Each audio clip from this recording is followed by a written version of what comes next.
द्वितीय अध्याय में भगवान श्री कृष्ण ने एक बहुत महत्व की बात कही। नास्ति बुद्धि अयुक्तस्य न चायुक्तस्य भावना न चा भावेत शांति अशांतस्य कुतः सुखम। कहते हैं नास्ति बुद्धि अयुक्तस्य, अयुक्त माने जिसको युक्ति नहीं है, जिसको भक्ति होती है उसको भक्त कहते हैं, जिसके पास युक्ति होती है उसको युक्त कहते हैं। तो जिसके पास ये युक्ति नहीं है उसकी बुद्धि नहीं होती। बुद्धि माने क्या? समझदारी। समझदारी क्या है? जो भी प्रसंग शास्त्रों में आता है वो किस लिए आया है। देखो, जैसे सृष्टि के निर्मित का प्रसंग, क्या जगत निर्माण हुआ या नहीं हुआ इस वाद विवाद के लिए आया है। उसी प्रकार से जीव का प्रसंग, क्या ये जीव का प्रसंग पुनर्जन्म को सिद्ध करने के लिए आया है, या तो फिर आध्यात्मिक साधना का प्रसंग, क्या इसके द्वारा हम लोगों को परेशान करने की बात है, किस लिए आया है। उसी प्रकार से भगवान के दर्शन का प्रसंग, क्या हमको भगवान के दर्शन प्राप्त करके उसके बाद नेक्स्ट क्या है, फिर क्या करेंगे। और इसीलिए नास्ति बुद्धि अयुक्तस्य माने जो हम शास्त्रों का अध्ययन करते हैं उस समय ये बात स्पष्ट होना चाहिए, वेदैश्च सर्वै अहमेव विद्या। इस सिद्धांत को पकड़ लो।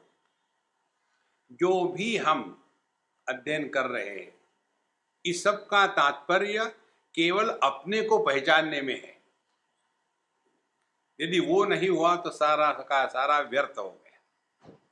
इसीलिए पहले हमने देखा सृष्टि के निर्मिति का, जगत का प्रसंग, ऊर्ध्व मूल मद शाखम अश्वत्थम प्राहुरव्ययम, तो न रूपमस्यः तथोपलभ्यते।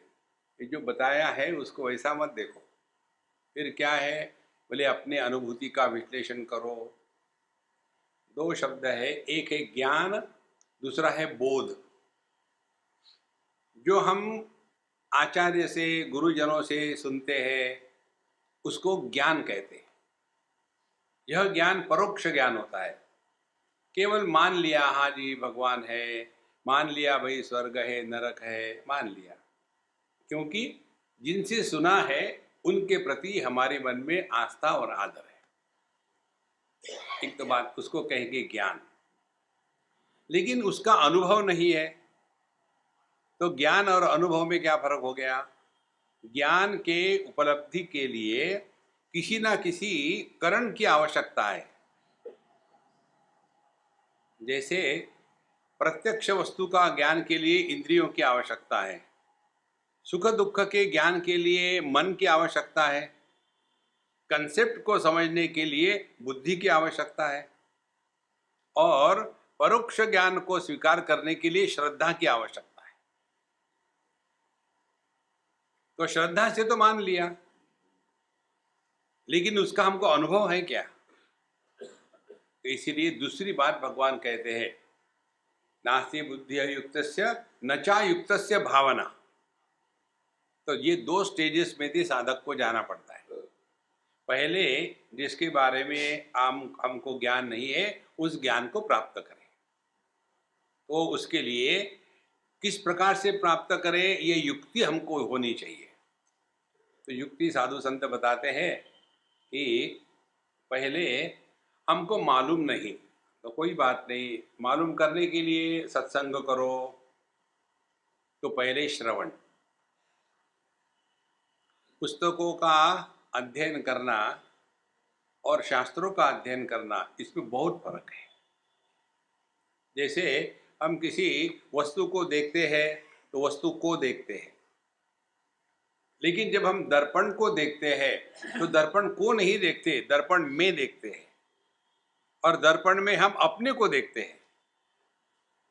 उसी प्रकार से जब हम शास्त्रों का अध्ययन करते हैं तो शास्त्रों में हमको अपने को देखना है,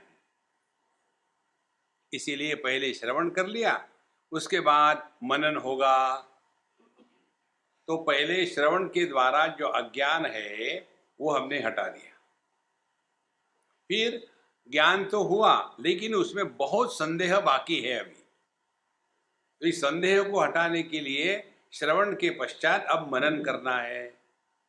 मनन श्रद्धा युक्त होना है। देखो, भगवान शंकराचार्य विवेक चूड़ामणि में कहते हैं, शास्त्रस्य गुरुवाक्यस्य सत्य बुद्ध्यावधारणा सा श्रद्धा कथिता सद्भिः यया वस्तु उपलभ्यते।